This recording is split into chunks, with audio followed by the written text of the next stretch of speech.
Zdravo dragi moji, dobrodošli na kanal Male brze kuhinjice. Ovdje imam, kao što vidite, penu za brijanje i željela sam da vam pokažem jedan super trik koji sam nedavno otkrila.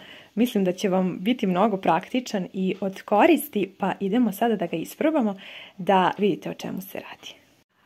Kao što vidite, ja ovdje imam jedna vrata koja škripe, vidite.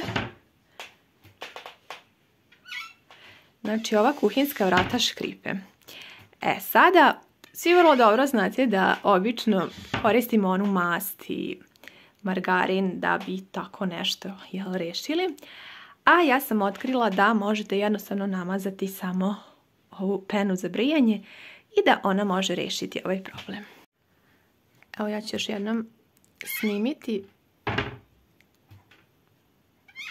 da čujete taj zvuk, znači škripe, pa sad ćemo pokušati da ih podmažemo sa penom za brijanje da vidimo hoćemo li uspjeti u tome.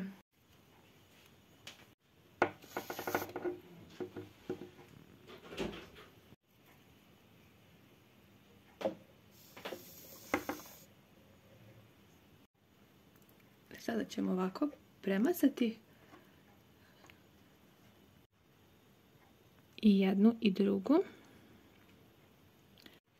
Tako sad, pošto smo ovako detaljno svuda premazali, sad ćemo uzeti ovako jedan kuhinski ubrus. Možete naravno uzeti i WC papir. Sve jedno i prebrisat ćemo.